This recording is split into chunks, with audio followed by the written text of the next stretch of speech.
Bonjour et bienvenue. Si vous avez plus de 60 ans et que vous pensez qu'il est trop tard pour perdre du poids, rester en forme et vous sentir bien dans votre corps, je vous invite vraiment à rester avec moi jusqu'à la fin de cette vidéo. Parce qu'aujourd'hui, je vais vous montrer que non seulement c'est possible, mais que cela peut même être plus simple que vous ne l'imaginez. Je m'appelle Docteur Emma Dumont, je suis nutritionniste et j'accompagne depuis de nombreuses années des femmes et des hommes de plus de 60 ans qui souhaitent se réconcilier avec leur corps, leur santé et leur énergie. Et je peux vous l'affirmer très clairement, l'âge n'est pas un frein à la perte de poids. Ce qui fait la différence, ce sont les bonnes stratégies. Contrairement à ce que l'on entend souvent, prendre de l'âge ne signifie pas renoncer à ses objectifs. Ce n'est pas parce que le métabolisme évolue que tout devient impossible. Cela signifie simplement qu'il faut arrêter de suivre des conseils inadaptés et commencer à respecter le fonctionnement réel de votre corps. Dans cette vidéo, je vais partager avec vous 6 astuces fondamentales, concrètes et accessibles, qui peuvent réellement transformer votre rapport au poids après 60 ans. Ce sont des conseils que j'utilise tous les jours en consultation et qui donnent des résultats durables lorsqu'ils sont appliqués avec bon sens et bienveillance. Alors installez-vous confortablement, écoutez attentivement et surtout gardez en tête une chose essentielle. Votre corps n'est pas votre ennemi, il essaie simplement de vous protéger. Commençons sans attendre avec la première astuce et elle est absolument capitale. La première astuce pour perdre du poids après 60 ans, c'est de protéger vos muscles et d'en prendre soin au quotidien.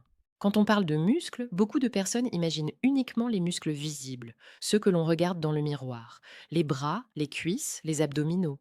Mais en réalité, des muscles, il y en a absolument partout dans votre corps.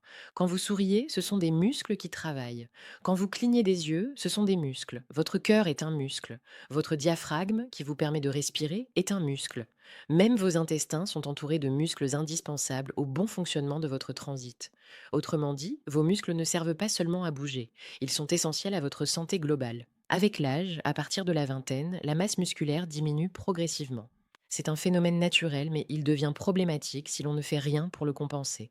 Moins de muscles signifie un métabolisme plus lent, moins de force, plus de fatigue et une perte de poids plus difficile. Lorsque vous cherchez à perdre du poids, votre corps ne fait pas la différence entre perdre du gras ou perdre du muscle.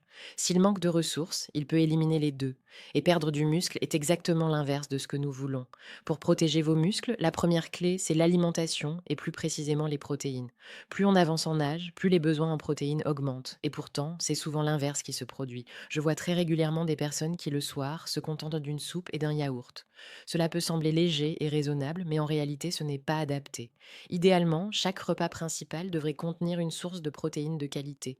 Au déjeuner et au dîner, pensez à intégrer de la viande, du poisson ou des œufs. Environ 100 à 150 grammes selon votre appétit et vos besoins. Variez les sources. Chaque protéine a ses avantages et ses limites. Le matin, si vous le pouvez, je vous encourage à tester un petit déjeuner salé. C'est souvent une véritable révélation. Les œufs sont une option idéale. 2 œufs, sous la forme qui vous plaît, peuvent suffire à nourrir vos muscles et stabiliser votre énergie. Si le salé vous semble difficile le matin, il est tout à fait possible de consommer des laitages fermentés. Fromage blanc, skyr, petit suisse. Privilégiez la qualité plutôt que la quantité. Rappelez-vous que les protéines sont les briques de votre corps. Si vous utilisez des briques de mauvaise qualité, la structure sera fragile. Évitez autant que possible les produits ultra transformés, les nuggets, les poissons panés, les cordons bleus industriels et les faux fromages. Avant de continuer, permettez-moi de vous faire une petite demande. Si ces conseils vous parlent, si vous souhaitez recevoir régulièrement des informations claires et fiables sur la nutrition après 60 ans, abonnez-vous dès maintenant à cette chaîne et activez la cloche. Cela m'aide énormément et cela vous permet de ne rien manquer. Passons maintenant à la deuxième astuce, tout aussi essentielle. La deuxième astuce pour perdre du poids après 60 ans, c'est de chouchouter vos intestins.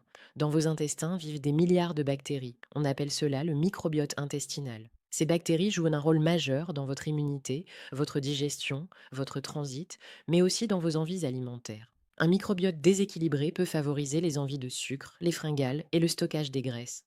Avec l'âge et certaines habitudes alimentaires répétées pendant des années, l'équilibre de cette flore peut se modifier. La bonne nouvelle, c'est que l'on peut agir. Pour nourrir les bonnes bactéries, il faut intégrer des aliments fermentés. Les vinaigres naturels, comme le vinaigre de cidre ou le vinaigre balsamique, sont un excellent point de départ.